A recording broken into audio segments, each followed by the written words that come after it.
So I'm going to turn it over to Lola, who's going to talk about how she balances Jiu Jitsu and life. Hi. I was just going to start with how I got started, just for a quick second, because I don't know all of you. I had started with Muay Thai, which is, many of our gateway martial art, and had seen UFC, and I was like, I would be really good at that. And almost 6 years later, I'm still waiting. Getting into almost mediocre. I started a very small satellite program. It was me and about 6 other really big guys, and a coach who called me girl for the first 6 months that I was there. And I think I actually went to Jiu Jitsu at him for the first 6 months, just because he seriously didn't want to teach a woman. And I was just like, I'm just going to keep showing up. One day, it'll all click. Never really did. Right about that 1 year mark, I just gotten my blue belt, and I found out about camp. And I just had been searching because I wasn't really happy where I was. There was one other girl who joined. That went really poorly. She left. Because she's girl 2. Yeah, we had T-shirts. We wrote Girl 1 and Girl 2 on them one day just to entertain ourselves. And I went to camp, and it was super exciting. I remember my first roll with Emily literally was perseverating. It's Emily Hawk, it's Emily Hawk, it's Emily Hawk. Over and over again. No recollection of how it went. She was like, okay, thanks. And I was like, okay. I hope it wasn't awful. And it was. Went to camp, totally got the camp bug, and it really solidified my love of Jiu Jitsu. And it really solidified, because I was kind of at the breaking point of, am I even going to do this anymore? I don't like where I'm training. And I hadn't really put in the effort to find out where else there was. But suddenly I met women who trained all over the country, some people pretty close to where I was. Emily then made the move to Marcelo's a couple months after camp, and I was like, all right, I'm ready. And that was pretty much when I really decided that this was more than just like a hobby that I wanted to do once a week or twice a week. And then it got even more difficult because I am the parent of 3. I am the husband, the wife to 1. I'm going to tell someone who said that. Maybe I'm rubbing off on you too much. And I had to start prioritizing how I could make this a significant part of my life. And, I had 3 kids. Our youngest was pretty young at this point. He's 10, so he's maybe 3, about to be 4, and still needed a good amount of attention. My husband was not terribly supportive of my jiu-jitsu habit at first, which was, it was difficult because he didn't understand why I wanted to roll around for boys, which is all he saw. And 20-year-old, not ugly boys either. I mean, I can see a kernel of why he had a problem with it.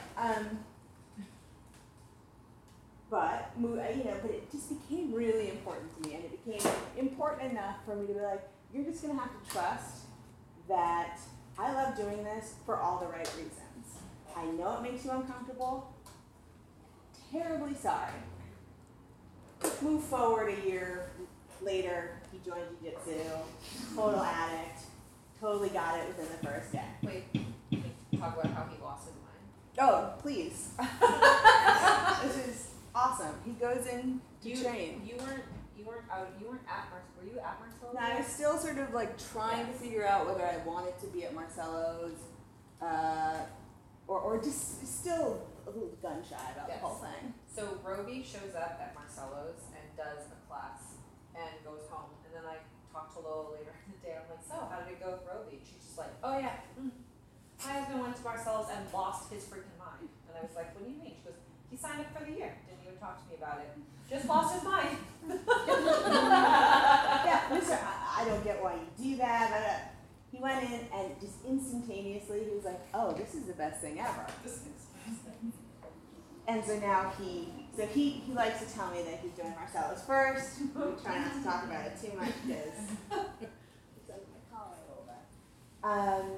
So I am at Marcelo's.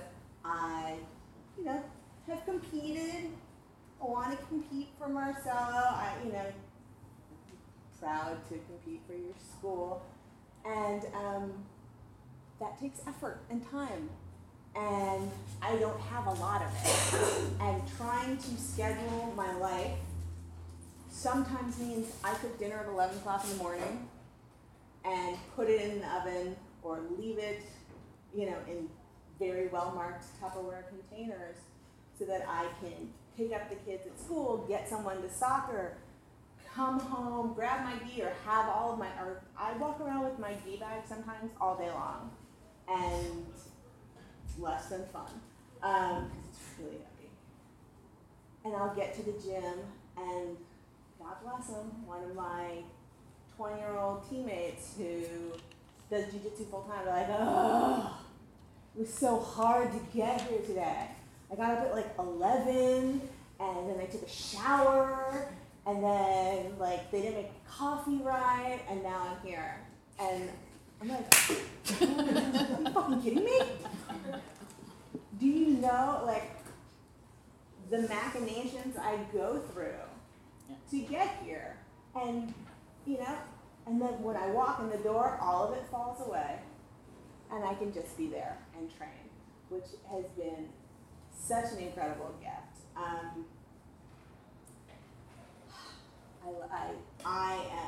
have the jiu-jitsu bug bad. I wish I could be there more. I wish my body held up better.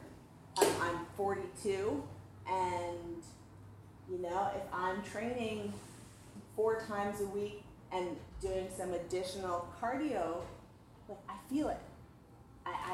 My aches and pains are not, solvable with, another run or a little bit of Advil. Get up in the morning and I'm like, oh, my hands. And they're lovely. I don't know who all has jiu-jitsu fingers yet, but yeah. I try to tart them up with a little bit of red nail polish, but it's really not.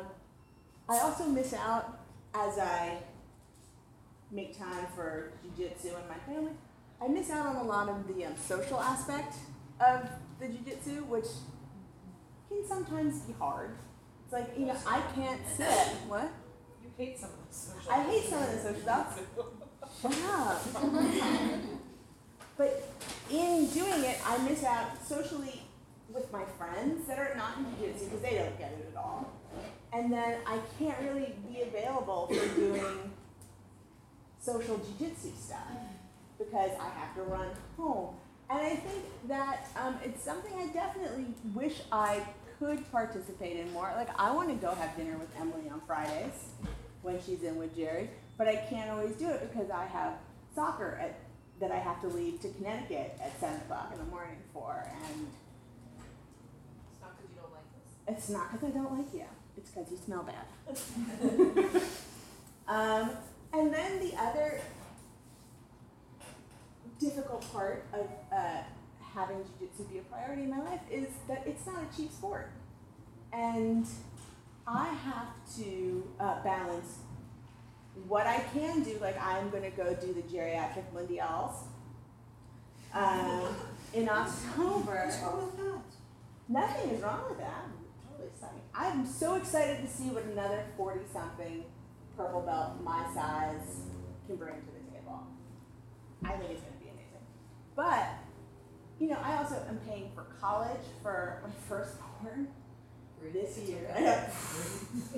Our children are expensive, and they are my priority. As much as I love jiu-jitsu, they are my priority, and I have to sort of finesse my what I spend on me sort of falls down the priority list.